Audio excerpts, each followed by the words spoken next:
अच्छा, ये जो किला जयगढ़ है, ये उन्हीं मान सिंह का है जो जोधाबाई मतलब अकबर के साथ शादी हुई थी।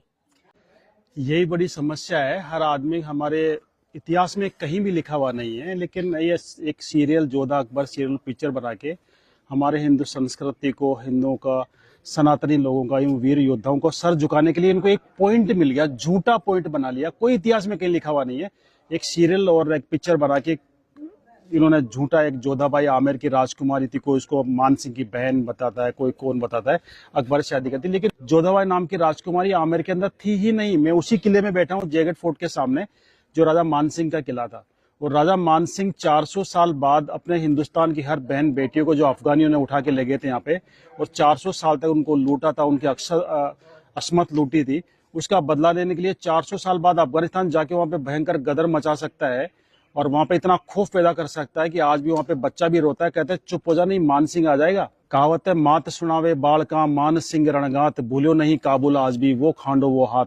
माता आज भी अपने बच्चों को मान सिंह रणगाथा के बारे में सुनाता है कि काबुल आज भी वो मान सिंह का हाथ खाना नहीं भूला है।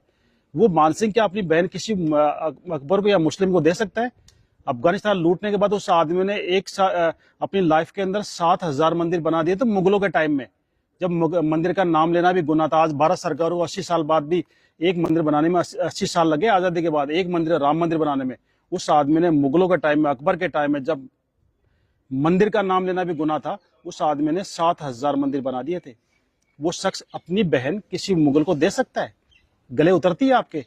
ये झूठी कहानी बनाई गई है। जोधा नाम की कोई राजकुमारी थी ही नहीं। मैं आज क्लियर कर दूं आपको, जोधा आमेर के अंदर एक दासी पुत्री थी।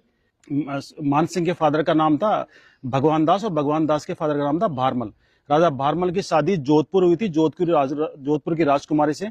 उनके साथ जो दासी आई थी वो पर्शियन थी, ईरानी मुसलमान थी, वो शिया मुसलमान थी, पर्शियन थी। उसकी दासी की लड़की, दासी जो डिलीवरी पीरियड में खत्म हो गई थी, उसकी बच्ची, जिसको आमेर की रानी ने, भारमल की वाइफ ने पाल पोस के बड़ा किया, बच्ची की तरह रख के उसको दूध पिला के बड़ा किया। उसकी शादी, क्योंकि वो मुस्लिम थी इसलिए उसका धर्म खराब नहीं हो, इसलिए उसको बेटी के बराबर पाल के उसकी शादी अकबर जैसे बादशाह से करके अपना धर्म निभाया था कि किसी मुस्लिम की शादी हिंदू से नहीं करूं।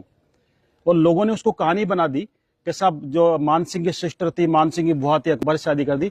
मान सिंह जैसा तो योद्धा ही नहीं था। अगर मान सिंह नहीं था उस समय सनातन ही खत्म हो जाता। आज हर मंदिर के ऊपर आपको पचरंगा झंडा नजर आता है। पता है पचरंगा झंडा क्यों लगाते हैं?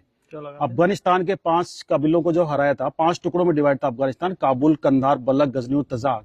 खूंखार कबीले थे। दुनिया की कोई सेना वहां पे गई लेकिन जिंदा वापस नहीं आई थी। उस अफगानिस्तान को मान सिंह ने एक युद्ध में पूरे कंट्री को परास्त कर दिया था। 5 के झंडे छीने, उनको 5 को मिलाए, उस विजय की याद में अपना पचरंगा झंडा रखा था।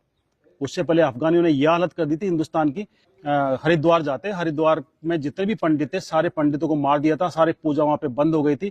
मान सिंह ने वहां पे जाके दोबारा से हिंदुस्तान के सारे पंडितों को बुलाया, सोरोजी से बुलाया, आसपास के गांवों से बुलाया, और वापस वहां पे हर की पौड़ी बनाई और दोबारा से वहां पे धार्मिक प्रक्रिया स्टार्ट हुई थी।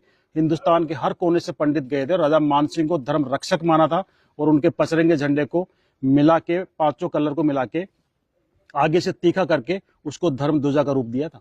आज हर मंदिर के ऊपर 5 कलर का झंडा क्यों मिलता है?